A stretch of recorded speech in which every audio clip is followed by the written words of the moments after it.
You are listening to Functional Nutrition Radio with me as your host, Dr. Lahana Vigliano, the owner of NuVitro. And in this episode, we're going to be talking more about how we can survive our summer trips with our health. I know how intense it can be, especially if you're going to a place that doesn't have a lot of support. But if you are going to a place that does have support, that's so fun. I would say the first place that comes to mind of like, we live in Austin, for anyone that doesn't know. And when we travel, one of the best places I traveled to that really helped me just like stay on my A game so easy was actually when we traveled to like LA, which I know the city's kind of meh, but like when we went to Malibu and Beverly Hills, and oh my gosh, it was so good. I mean, even going to like Hollywood, we did like the little studio tours, and even near there were like such great options. So if you're ever like, where can I travel to?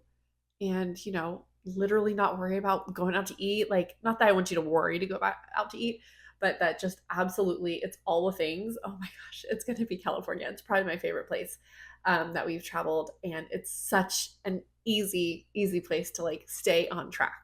So, anyways, and I also like to preface this and say it's within seasons. So if you're in a healing season where you're not feeling good, you are, maybe doing different dietary things, taking supplements, you've done lab testing, you just have some things to work on, then yes, when you travel, ideally we are still wanting to stay on point as much as possible. When you are not in a healing season, I say it's like you're honestly like where you want to be. Like maybe you're where you're at with your health, you have great energy, your hormones are fantastic, your digestion is fantastic.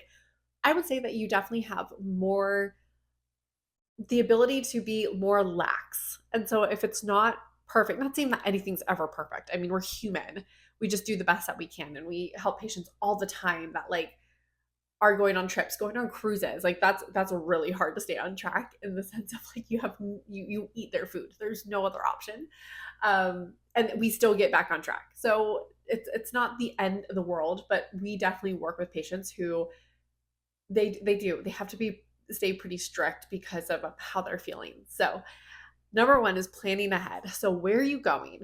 My favorite thing, if you're a patient of ours, when you travel, we try to do the research for you, figure out what restaurants or something we would recommend. I mean, if you're coming to Austin, we definitely got you covered. So many good places here. Anyways, so we research restaurants where we recommend going, and then also just like understanding, okay, when we do go out to eat, which I'll get to in a second here in this episode, like what should we be like focusing on, okay? But researching restaurants is like I love because I love finding like little hidden gems, little local places that really emphasize food. So, like I said, if you're going to a great place like Austin, Texas, hey, or California, I'm trying to think of some more. I think New York also has lots of good options. A lot of the bigger cities, even though I will say Orlando's a huge like summer trip, and I am from Central Florida, and I went there last year. I still struggled. I don't know what it is. I don't know if it's just, it's just so touristy and it's all chain, it's all big. I just was not impressed. That is the one major city that you would think like would have that, and I just was not impressed with the selection. So that was surprising. But I love researching restaurants. We do it for our patients. But if you're going, definitely go ahead and research that. If you are flying, if you are driving, pack your snacks. I don't know how people function without a ton of snacks. That is just like, I'm prepared for anything. Like if you see me, even just out and about, I'm just going down the street to a grocery store. Your girl is ready for any type of thing. Camping, got it. Broken car, got it. Just kidding, but I'm not. I do have like a Mary Poppins bag. Like it has like everything you need. So I always have snacks on me, but definitely when I travel, like I'm traveling with fruit, I'm traveling with like approved bars, which changes because bars change and bar companies go out of business. There's one that I just found on my getting ready for my last trip, and it's called Sans Bar. I love using sans instead of the word without, by the way. And it's not organic, but it has really, really good ingredients and like 50 grams of protein. So that was a really big win. I think I got like the PB&J version. Bananas, always. Nut butter packets, always. Jerky, always. Nuts, always. I mean, those are just like some of my go-tos. If we drive, oh, your girl's even more. I have like Applegate lunch meat, probably like pre-packed sandwiches. Apples, I pretty much have a walking grocery store if we're driving. So I load up. I load up because I'm also loading up not just for snacks on the travel, but usually if we get there, wherever we're driving, I like to have like eggs and I don't know, depending on, again, where do you go? We've been to beach towns that have no really great grocery stores. So I will stock up here before I leave as we drive down. We'll go to Whole Foods, I'll go grab all my things or Sprouts, and then I will take it to our travel. So, yes, the easy way is just waiting to grocery shop when you're there. But again, think ahead. And yeah, some places also don't have the best grocery stores. Okay, number two is definitely like staying hydrated. I always carry a water bottle, of course, when we're driving, but also I am a huge fan of the airports that have the filtered water at the water fountains. And so you can bring your stainless steel water bottle through, which is really great.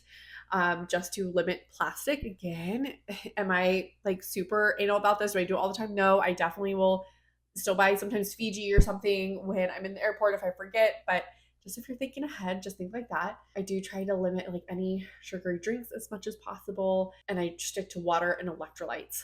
Electrolytes, especially when flying. My go-to right now is the Paleo Valley watermelon. I feel like I should probably like write this down so I can share some links with you. But the Paleo Valley electrolytes are by far like one of the best ones I found ingredient wise. I do like LMNT, but I was looking for something like without citric acid and malic acid and stuff like that, more so for like oral health. But Paleo Valley is my jam. So I love bringing electrolytes when traveling and just staying hydrated. Now, when you are at a place, at a restaurant, and this can even be at a restaurant that maybe is like not that healthy, right? So I want you just to be really smart of like, what are you ordering? And I'm a huge fan of prioritizing protein, veggies. You know, sometimes if I need a carb, I'll opt for potatoes or rice, beans. If it's not like a baked bean, not like a, you know what I'm saying? Because those just come in like huge cans and they're like really really crappy. But beans, so I always try to have like a carb, definitely a protein. I surround like my whole meal around protein and then veggies. So salads are great. They have your veggie, they have your protein, and if they don't, add it. And I would try to stick with dressings that are vinegar based. And best, most restaurants have asking for just like olive oil and red wine vinegar. Like make it really simple because sometimes, yes, when you get into those different types of dressings, they tend to not have like the best ingredients. So just be prepared.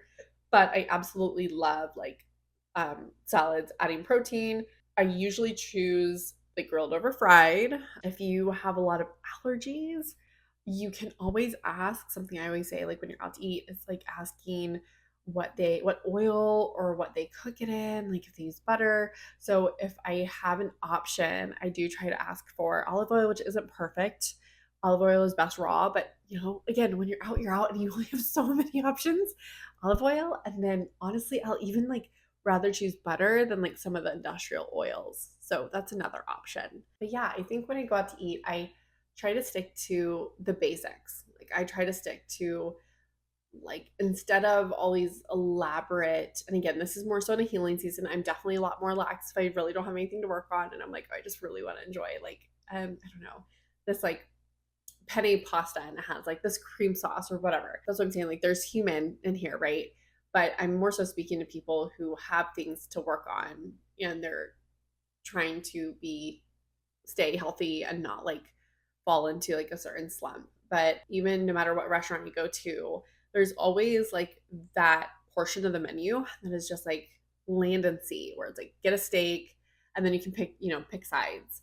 Usually a vegetable or mashed potatoes. Be careful, mashed potatoes also has dairy in it. So if you can't do dairy, be careful. But like rice, and then that's why I said like you can kind of pair it. Is it the best quality? Again, if it's not a high quality restaurant, it is what it is. You got to make do with what works for you and like where you're at. Okay, and then I'm kind of talking like lunch and dinner. I also want to say like I love breakfast.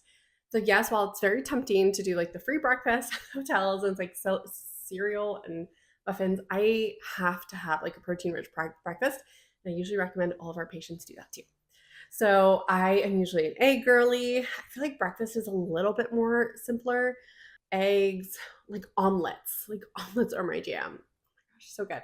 And when I travel, one of my favorite things is I love matcha so much. And so I love trying different like local matchas.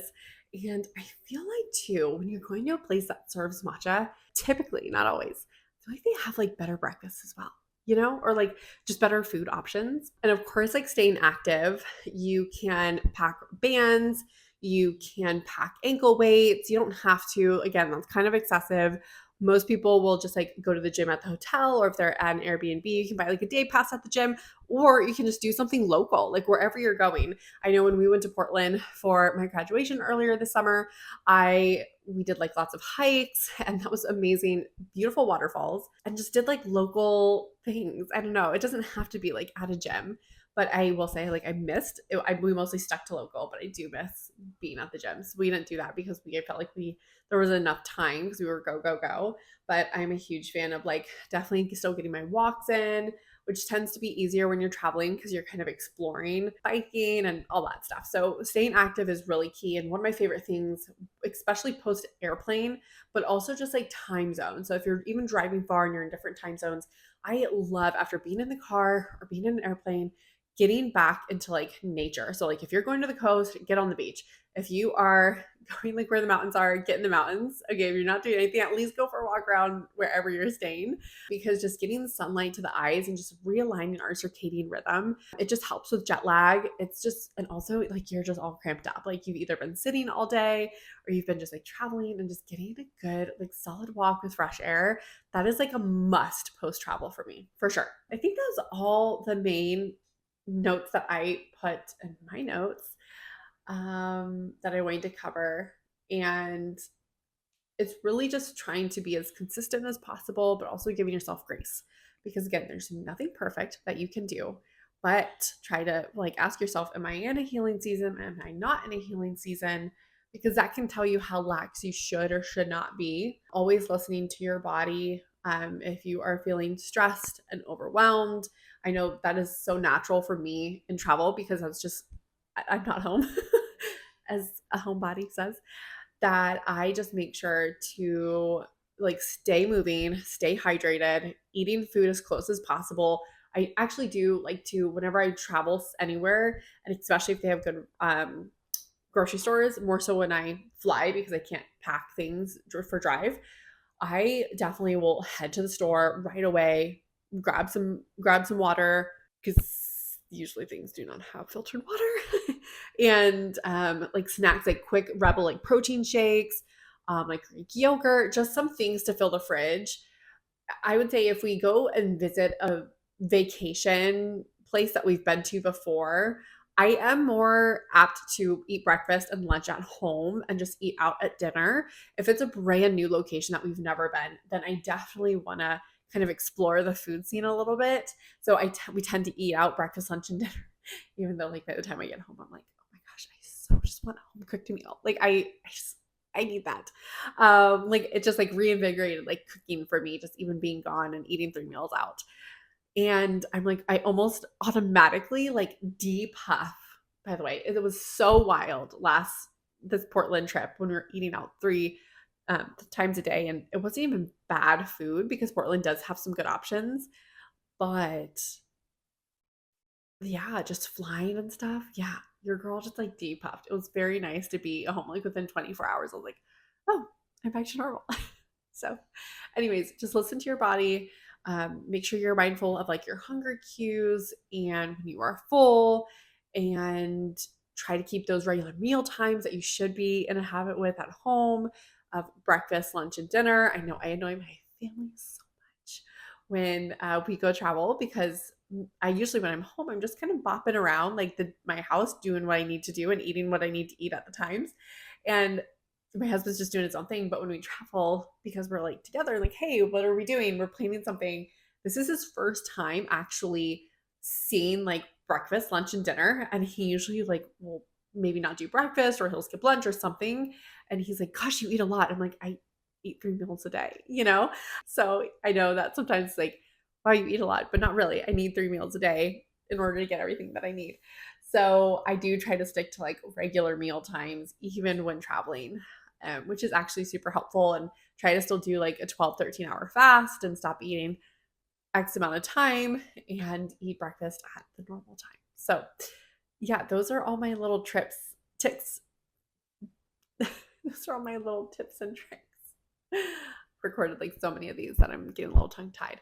Hopefully, the rest of the summer will be great for you, and use these for like the holidays that are coming up before we know it. Use these for your next summer. I mean, these are all, they just can go with you. So even if you're like, well, I'm done with all my trips for the summer, keep these tips in mind. Like, they don't go anywhere, and I still use them even for little staycations. So anyways, hope that helped.